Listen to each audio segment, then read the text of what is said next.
I have to share this with you. I just got off a client call, a session actually, and I was showing them how to use their voice, their different areas of resonance, what I call the resonance ladder, to find different sounds, different emotions, different characters. And I often use one character to demonstrate the chest voice. So I often go down. I'm going to get maybe close to the microphone here. Maybe I don't need to. I'm just going to stay here. Yeah. And I call this the vicar. And he thought that was hilarious. So I went through I'm glad he did. Otherwise, we wouldn't have had a very, very interesting session. He came up with some character names. And so you can blame him for this. But I think they're hilarious. So we've got the vicar on, which is the chest voice. Yes, hello there. Thank you so much for coming. Do have a look at the brochure and before you come in, and then take a seat and enjoy the service. I hope you enjoy it. I hope to see you next week. Wonderful. That's the chest voice there. I'm really opening up that sound. My larynx is really open, and I'm really supporting with the abdominal muscles to get into that chest area. Now, if I go into this area here, it's more of what he calls the it crowd. So if you're in that sort of industry, it's a little bit geeky maybe. A lot of people speak like that, not all the time, but they do. And if they're just talking about computers and software and AI and everything, which I also do as well, then one can get into that sort of monotone voice from the throat. So we want to get down to more of the vicar sound. If you possibly, we can find that, and then go back to the going up the ladder to the throat here with the IT crowd, and then we're going to go into the more of the mouth, the more forward placement here of the mouth. I'm really making the subglottal pressure, which I'll go into another video if you want to. It's very boring, but I'm making that very tight, and I'm pushing the sound forward into my bilabials here. The two lips here. We've already got two lips. Most of us have got two lips, and they're called bilabials when we put them together, B and P. And I'm really focusing on that. And he calls that another vicar from another parish, or a vicar from another parish. So here we are.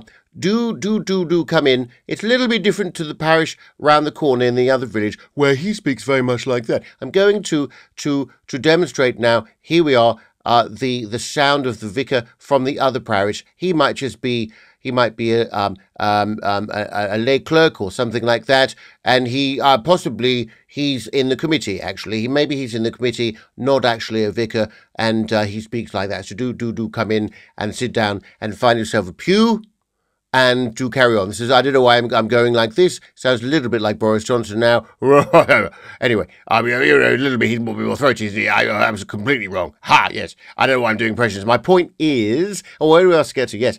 And then we're going to go into the head voice here. And this is what he calls the librarian. We're going into sort of a mixed head voice. We're mixing the chest and the head. And it's very feminine. And it's very, could be a librarian. And then we went a little bit higher, and this is the librarian's assistant. And obviously that sounds a little bit like Pluto, a little bit like Pluto and Mickey Mouse. But obviously you wouldn't speak like that, but just occasionally you might want to go up there and just occasionally go down here as well. And then you go up there, and thank you. And just to let you know that when we're going to go through the tunnel, when we come out the other side, we will be able to see a glorious sunshine, and a feast will be waiting for us. And we can use that type of sound to engage and emote people, and to really help them understand something that they've been really struggling with. So we've got the resonance ladder. So anyway, let's go back quickly. We've got the vicar, we've got the IT crowd, we've got the other vicar from the other parish. I also forgot to do the nasal here. I don't know anybody speaking like that, but you can. That's kind of more of a nasally thing. And then we've got the librarian. Hello, I'm the librarian, and I speak with a mixed voice of my head voice and my chest voice. And then we've got the assistant librarian, which is all up here. Everything's up here. Thank you so much for coming. Wonderful. Everybody's coming along, and they're going to go. Everybody go now. And anyway, we had a little bit of fun talking about the resonant ladder, or the resonance ladder. So we start here and we're going all the way up. Now, the idea is to find a balanced phonation, to find a balance of tone that we like And it's sort of like, if you remember the old graphic EQs, where you had the lower end, the middle, and the high end of the music that you were listening to, you could adjust the low and the mid and the high. And it's sort of like that. I want to have a little bit more mid, I'm going to speak a little bit more like that. If I want to have a little more bass, I'm going to speak a little bit like that. You know? Yes, that's right. So have a bit of fun, experiment, come up with your own characters for all these areas of vibrations and resonance, and send me a video. Let me know in the comments how you get on with those characters. What would be the purpose of, apart from a voice perspective, from having a more engaging, more interesting sounding voice? Gives you diversity, gives you identity, gives you authenticity as you're speaking. Apart from that, what literal purpose, or what non-verbal purpose, if you like, would be the advantage of changing your tone? So let's just break that down. So think about your presentation or your pitch as a journey that changes over time. So just like the analogy of the tour guide who is getting to a point where they're showing you attractions, certain geographical points in the journey. Maybe I'm imagining that we're going down the Seine in Paris and we're looking at what would we see? The Sacré-Cœur. And here we are, we're walking down. No, we're not walking down. We're going down the Seine here. And just to your right there, you can see the Sacré-Cœur. And they're going to talk about the Sacré-Cœur. I'm not going to talk about the Sacré-Cœur. Know nothing about the Sacré-Cœur. But that point of reference, just that area, you might just want to raise your voice slightly and just change the tone of your voice just to point out that. So really just grabbing your audience attention in various places. So think about in your presentation where that might occur and where you could emphasize certain areas in the journey of the presentation where you could change the tone to grab your attention back. Another thing is, just like a painter uses a palette of color to express their intentions, express the mood of the painting, whether it be literal or an aesthetic reason. You're doing exactly the same thing. So you can use the tone of your voice to express authority, excitement, confidence, emotion, empathy, just in how you use your voice and how you use the tone of your voice.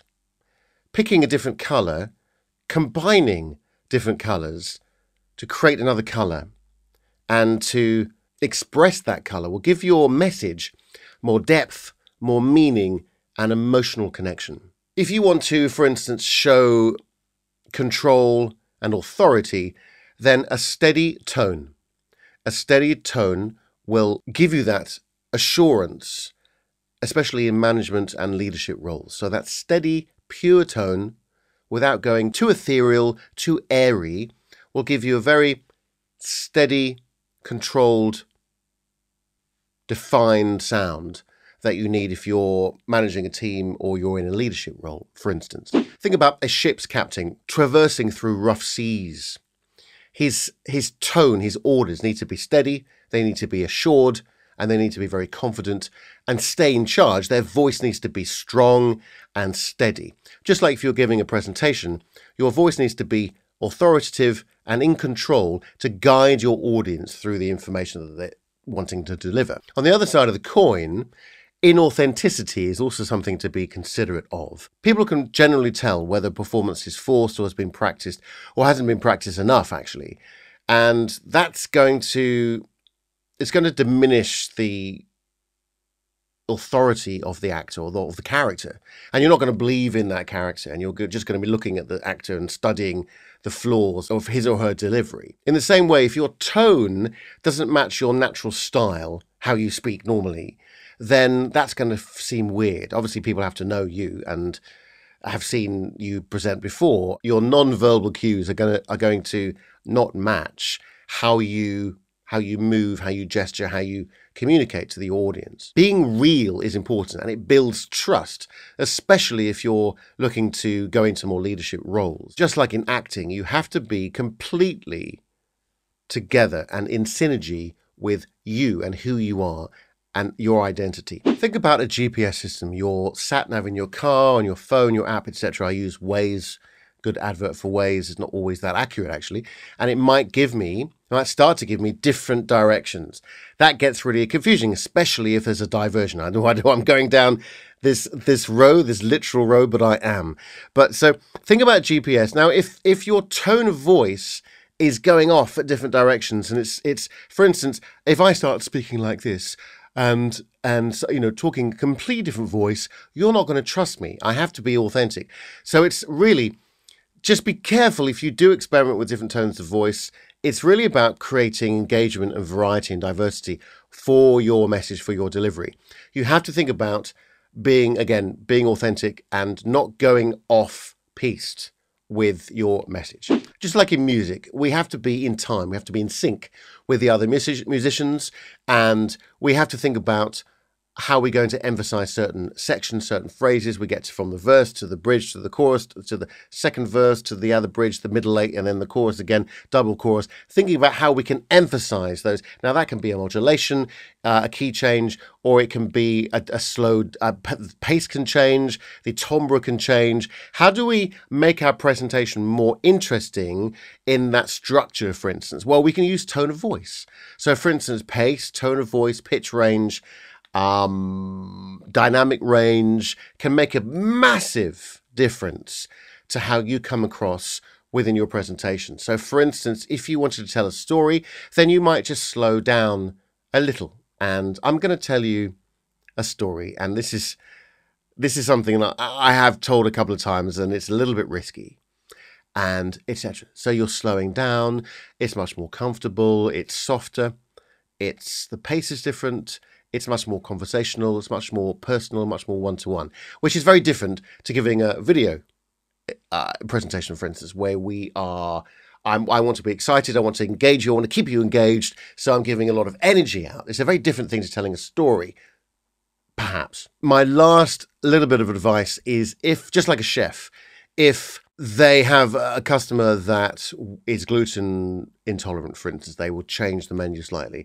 They will change the menu, they will change the seasoning to suit the diner.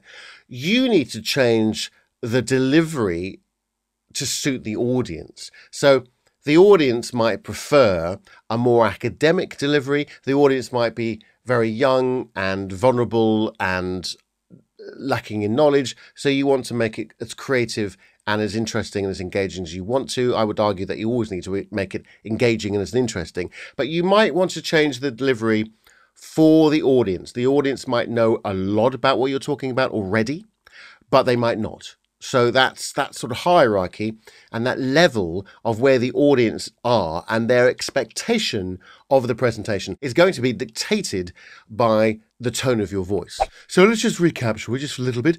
The first thing is to get the audience's attention. That's number one. Number two is to convey emotion and meaning. Number three shows authority and confidence. Number four is be careful not to be inauthentic. Number five is be careful not to lose your credibility by going off-piste too much with the tone of your voice. Number six is timing. Just make sure that the timing, the syntax, the phrasing, the pace of your content mirrors, or vice versa, the tone of your voice. Number seven is to adapt to your audience. Make sure that the audience that you're delivering to is going to appreciate and understand the tone that you're conveying. If you'd like to know more about my programs, you'd like to work with me one-to-one, or you'd be interested in perhaps one of my online programs, which I'm very excited about, then do get in touch. hello@jimmycannon.com. Details in the comments. Make a comment, make a suggestion to a video that you would like to see more of. Tell me what you're struggling with. Very happy to have a free consultation with you. Not an issue if I can fit you in. Speak soon.